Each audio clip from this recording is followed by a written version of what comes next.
Hello, my name is Merk. This is my channel. Welcome.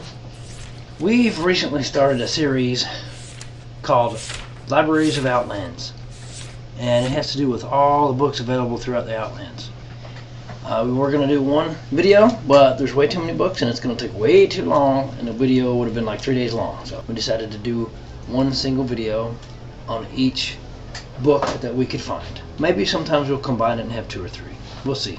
I'm going to briefly go over the basics for weapon and parry codexes. Again, codex allow players to enhance their weapon skills by leveling the codex stances, as well as unlocking finishers and abilities for their particular weapon skill. All this can be found, by the way, at the website shown above. Players are able to craft codices with the inscription skill. All codices are blessed and cannot be stolen. The arcane codex requires 80 wrestling along with 80 arcane. This must be a printed 80, not increased through magic 80. Each character's codex profile is stored per character and not in the item. So each character has their own experience with that codex. You gotta have the codex in the backpack to level it and use it. You can't use weapon abilities and finishers on backstabs. You gain experience points towards your codex by killing creatures with the weapon type matching the codex. So all those staffs. So you can double click the codex and you can see the progress and the menus and all the things you need there. On the top half of the codex gump, you'll see the 5 stances that you can advance in. You click the large button next to each stance to activate it. The small button gives you information about each one, which we'll be going over for Arcane in this video. You can only have one active stance for each codex you have active. Every time you change a stance, it will cost you 3 mana. There's no cooldown. Each stance can be upgraded with upgrade points up to rank 7.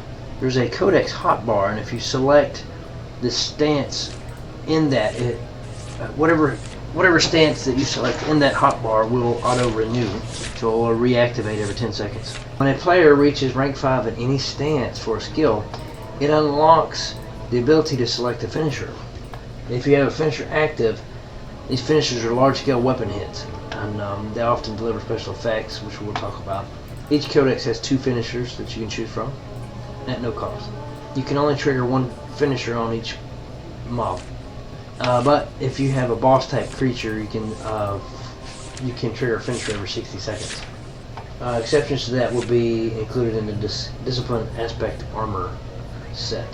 The finisher has tiers. Every time you reach rank 5 in a stance, you'll get the opportunity to increase your finisher. Each tier of finisher adds 2% more finisher chance. To occur is also scaled along with this weapon speed. The slower the weapon is, the more likely you are to hit it with a single swing. Each one of these codex has 3 weapon abilities that you can unlock and activate. It takes 50 points to unlock. Once unlocked, the lock symbol of the weapon is replaced with a large orb-shaped weapon ability button. In order for a player to perform weapon ability, the weapon ability meter must be full. All weapon abilities for players share the same weapon ability cooldown. Every 6 seconds, the player's weapon ability meter will fill by 10%, and by an additional 10% depending on your arms lore. This means that you can have 60-second cooldown, but can be decreased all the way down to 24 seconds. Once toggled, the weapon ability will trigger on the next melee hit a player lands, and the weapon meter will be reset, so it's controllable during combat. You can open a codex hotbar, which allows players to quickly change and view their stances, finishers, weapon abilities in one place, as well as set their stance to auto-renew or monitor their weapon ability meter. The codex hotbar can be accessed via the hotbar button at the bottom of the codex gump with the codex hotbar command. First thing in Archery Codex is the arcane stance. I'm going to look at all 5 stances here first. Let's look and see what it has to say. Accuracy and damage are increased by 3% per rank. Of course, there's 7 ranks, so 21. Fouling is the next one. Weapon swing increase the player's damage resistance towards target by 6% per rank for 5 seconds. Incendiary deals 8% of damage per rank towards a random enemy within 2 tiles. Long shot increases range by your rank divided by 2, rounded up, and damage by 3% per rank. So if you want to be a sniper, there you go. Hit them from a distance. Okay, maiming the hinder effect lasts 10% longer per rank, and overpowered hinder effects deal 10% more damage per rank. Now we look at the finishers. We have Ricochet.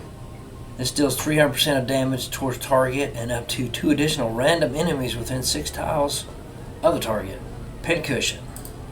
This makes 8 attacks against the target, with each having a 66% hit chance to inflict 100% damage. So let's look at the abilities now. So the first is a skirmish. For the next 15 seconds, damage is increased by 25% and can fire while moving. Full draw. For the next 15 seconds, damage is increased by 35%, but must be stationary for 5 seconds to fire. Repeater.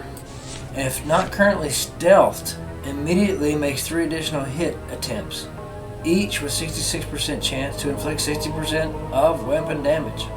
That's what this codex has to offer. Now these are, of course, combinable with different codices and with aspects. I'm currently using fire.